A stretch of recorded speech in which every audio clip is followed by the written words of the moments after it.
And welcome back to the Sonic the Hedgehog Marathon, ladies and gentlemen. So, in my personal opinion, Sonic Adventure was overall a good start to Sonic's 3D career. I may have only enjoyed half of the characters, but what I thought they did right well enough. So 2001 marked the 10th anniversary of Sonic the Hedgehog, and to celebrate, Sonic Team released Sonic Adventure 2. So without further ado, let's look into the game and see what's up. Like last time, let's begin with the story. Unlike the last game, there are only two stories to select from, the hero side starring Sonic, Tails, and Knuckles, and the dark side starring Dr. Eggman, Shadow the Hedgehog, and Rouge the Bat. For this summary, I'll be combining the two stories together as best as I possibly can. Deep inside a military research facility, Dr. Eggman is seen running amok with the goal of discovering a secret military project developed by his late grandfather, Professor Gerald Robotnik. When Eggman blasts through the secured station, he unlocks his grandfather's secret project, which turns out to be a black hedgehog named Shadow, who promises Dr. Eggman world domination if he can collect all 7 Chaos Emeralds. Shadow introduces Eggman to the space colony Ark, a research facility built in outer space by Gerald Robotnik, where weapons of mass destruction were secretly being developed for the military, the most powerful being the Eclipse Cannon, a weapon that can wipe out an entire planet if powered up with all 7 Chaos Emeralds. Listening in on the conversation is Rouge the Bat, a girl who loves jewels that offers to help Eggman find the remaining Chaos Emeralds. Rouge is actually a government agent sent by Gun, this universe's equivalent of the United States military.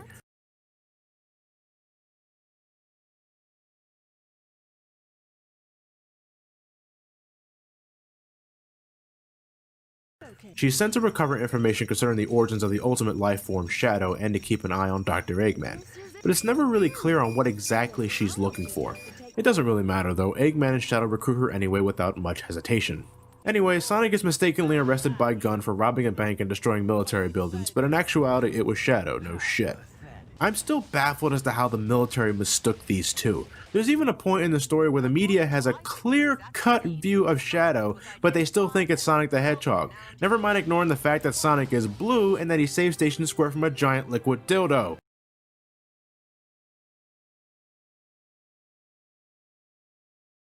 People get really hung up on how Shadow could be mistaken for Sonic, but they're always thinking about it at a surface level completely divorced from the context. To you and I, it's easy to tell them apart, but to everyone else, they see a hedgehog-like creature with a similar silhouette to Sonic, moving at blitzing speeds with a Chaos Emerald at night. Why wouldn't they suspect Sonic? And that's not even the half of it. Try to divorce yourself from what you know about SA2 and how it's shown to you, and just picture Sonic. You know him, you're familiar with him as a popular character. Then you see this. You have never seen him before and don't know who he is. Wouldn't your first assumption to be that he's some kind of dark form of Sonic? Hell, you show anyone who is only vaguely familiar with the series and they'll just straight up say, oh, it's Sonic. Even the former CEO of Sega of America mistook Shadow for Sonic. Once again, to you and I who are Sonic fans and who are experiencing what's happening from Sonic's perspective, no shit, it's easy to tell that they're not the same person. But how is anyone else supposed to know that? That they look superficially different? Need I remind you, Sonic has been witnessed by probably hundreds of people before, transforming into another form with the Chaos Emeralds, whose spines are shaped exactly like Shadow's, might I add. I will go as far to say it wouldn't make sense for people not to mistake them. I'll go into more detail with this later, but suffice to say, context is everything. As he's thinking about what Shadow told him, he tunes into a flash news broadcast, reporting that a Chaos Emerald has been stolen from the federal government state bank, and that the perpetrator has been identified as Sonic the Hedgehog, according to eyewitness accounts. In reality, Shadow. Keyword, eyewitness accounts. Also known as one of the least reliable sources of evidence. So if you're wondering why they're calling him Sonic as they show a close-up of his face, it's because they're just reporting on what people have said, and because of what I explained before about Sonic changing forms with the Chaos Emeralds in front of hundreds of people. Not to mention, if you remember, at this point in the story, Sonic has already been detained and chased through the city with a giant truck earlier that day, meaning, yes, plenty of people have actually seen the real Sonic running through the city with the military chasing him. The point is that chaos and confusion is being sown right now and everyone is scrambling to make sense of what's happening. But there is one more thing. Shouldn't Gun know it's really Shadow since they know he escaped from their own base? Well, consider this. Shadow was sealed away in the deepest part of the base on Prison Island and required a password and a Chaos Emerald to access. And Eggman himself describes him as a top secret military weapon. So it's safe to assume only high-ranking officials or those with clearance even know of Shadow's existence. In Sonic's first recap, he says that the initial reason he was detained was for escaping from a military facility. This was hours before Shadow even showed up to the city and assaulted the bank. The only way this could happen is if the people in the know about Shadow fed the lower levels of Gunn and the police false information. But why? Why is Sonic mistaken for Shadow? The answer is, he isn't. Gunn knows full well that Sonic isn't Shadow. This is a cover-up operation by Gunn to prevent civilians from ever discovering Project Shadow. They already killed everyone aboard the Ark to cover it up 50 years ago. This is just them continuing where they left off. Shadow even alludes to the possibility in the Japanese recap of Radical Highway.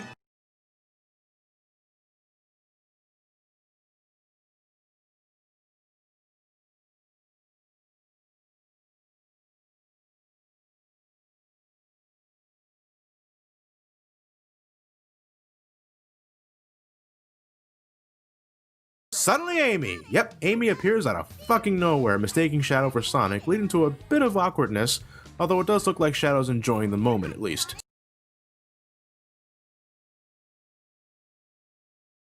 Shadow's motivation is pure revenge. He was really close to Maria, about on the level of siblings. After an incident 50 years ago aboard the Ark, Maria, with her dying breath, wishes for Shadow to escape to Earth and, well, that's where the flashbacks end. Shadow, I'm guessing as a result of being sealed up for 50 years, interprets this as seek revenge against humanity. How the hell did he come to that conclusion? Nothing in these flashbacks instigate that Maria wants Shadow to avenge her, so where did this need for human extinction come from? His memory is clearly fuzzy about a few things, so why blame the entire planet for Maria's death and not just the very few people who put the bullet in Maria's back? Shadow, your thinking patterns confuse me.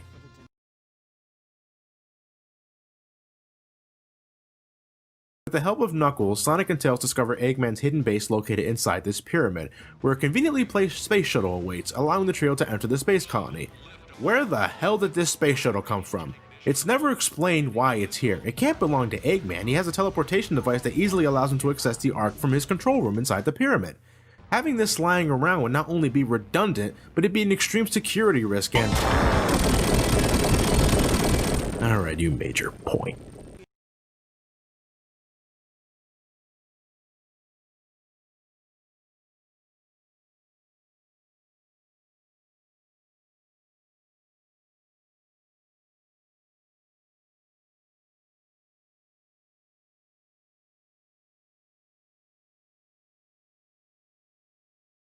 But, as Knuckles finds out, Sonic manages to survive by utilizing Chaos Control with the fake Emerald.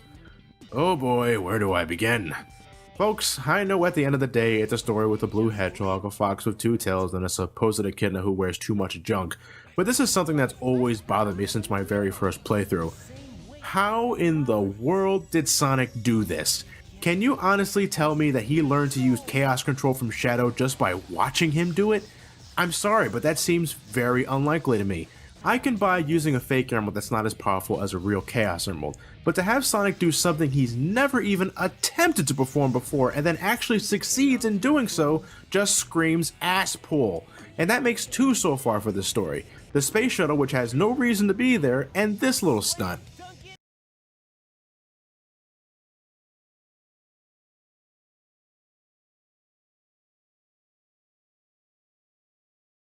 Dr. Eggman places the final Chaos Emerald inside the control panel, but upon doing so, a video of his grandfather, Gerald Robotnik, appears. 50 years ago, the military raided the space colony Ark in an attempt to stop Gerald's research. I'm guessing developing a cannon with the potential to annihilate an entire planet would do that. During the raid, Maria, who was also Gerald's granddaughter, was killed, driving Gerald to insanity. Gerald programmed the Ark to crash into the Earth when all 7 Chaos Emeralds are placed inside to take revenge on all the people that lived on Earth. Okay, 1. Why did Gunn record this death threat, and how is it uploaded in the Ark? 2. If Gunn knew the Ark could be used as a means to destroy the planet, why haven't they destroyed this son of a bitch? It's been 50 years!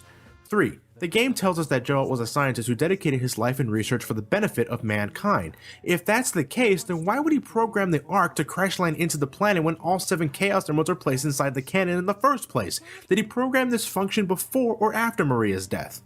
4. If the military funded all of Gerald's research, including the weapons, why suddenly decide to pull the plug and kill everyone on board the Ark? Who was the person responsible for ordering such an attack? The game never explains it. 5. It's implied that Gerald reprogrammed Shadow's mind to carry out the mission to destroy Earth after breaking down from Maria's death. And while that would explain why Shadow jumped into the whole revenge conclusion, when did Gerald get the chance to do that? From what I got with the story, I always thought that Gerald was immediately taken away from the Ark during the night of the raid and immediately placed in a jail cell where he could do no more research and development. And if that's true, then that would mean that he did program the Ark to crash into the Earth before Maria's death, and oh, my head hurts! The more I try to understand the story, the more it falls apart. I mean, am I missing something here? I used to think this story was good, but the older I get, the more I start to notice all the little plot holes, and it bothers the hell out of me. What's odd here is how exactly Gerald arranged it so the recording of his own execution would play when the 7 emeralds were inserted into the Eclipse canon. Well, we know from Gunn's possession of chaos drives in Artificial Chaos and the writing on Gerald's cell wall that he was allowed to continue his research to some extent while in custody, at least enough to where he had significant access to the Ark and its programming. So from there, it's not much of a stretch to assume he could then program the camera that would record his execution to connect to and upload to the Ark and play once his program was initiated. All that he would need is for that camera to be around while he worked, but it's not really relevant how exactly it happened. The important thing is that Gerald is portrayed as a menacing puppet master, a grave presence and threat even after he's long dead.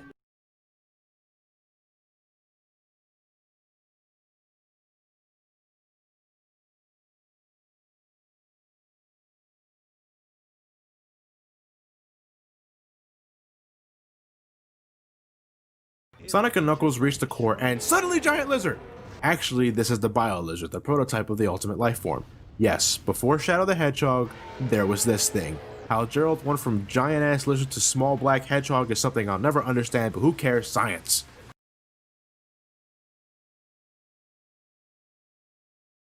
The Bio Lizard is dead, but the Ark is still rapidly approaching Earth. With their forces combined, Super Sonic and Super Shadow use a giant whopping chaos control to stabilize the Ark, saving the Earth from complete annihilation. Immediately after, though, Shadow falls to his death with his promise to Maria fulfilled. Sonic, he's completely fine. I guess he had more rings than Shadow did. How else would he not suffer the same fate as Shadow? They both used the massive chaos control. They were both in the same place at the same time when it happened, so why is it just Shadow that's falling towards Earth? Damn main character immunity. You and your tricks.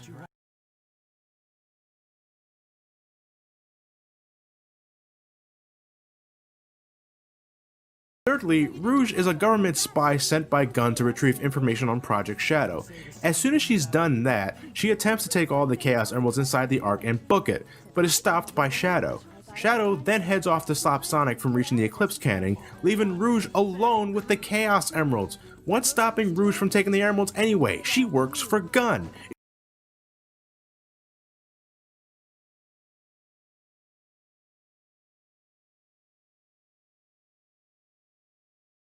Knuckles and Rouge's gameplay is emerald hunting. Yep, just like in Adventure 1, these two need to explore their respective stages and discover 3 pieces of the Master Emerald, either by running into it, busting up a certain enemy, or digging for it.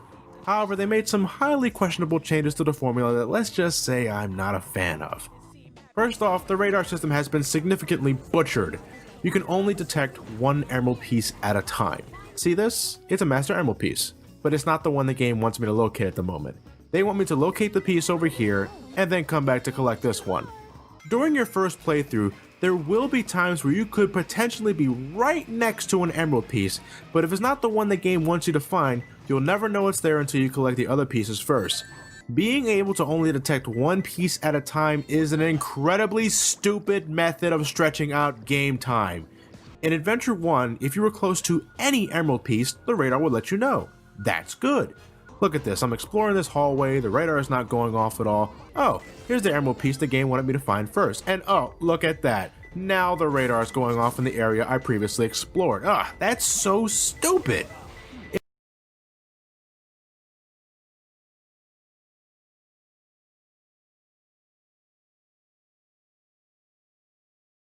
If that wasn't bad enough, the hint system was neutered as well. In Adventure 1, Tikal could help players out by leading them in the direction of the emerald piece. It was a very helpful tool for those who needed some assistance. Here, the hint monitors give you hints that require you to be familiar with level design in the first place, something you would only know if you spent a long amount of time looking for one particular emerald piece to begin with. Who thought this was a good idea?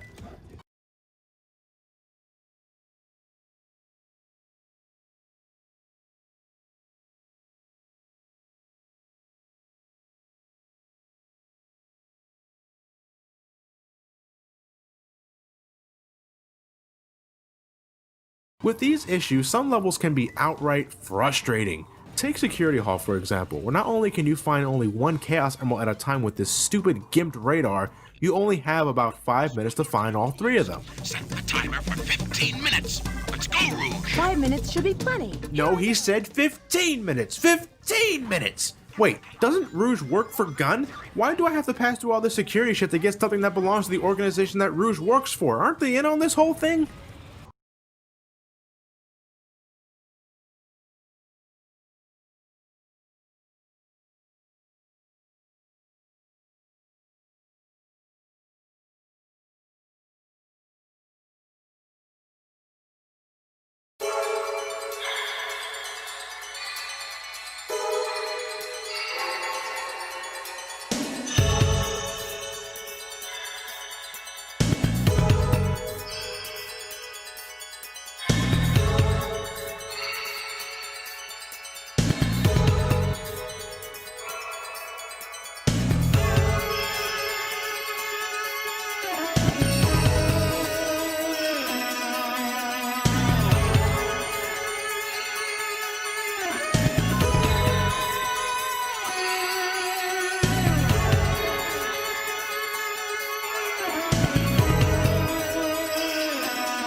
Pains me to say that having a good time in the hunting stages is completely luck based. If the emerald pieces aren't close together to begin with, there's going to be bullshit up ahead.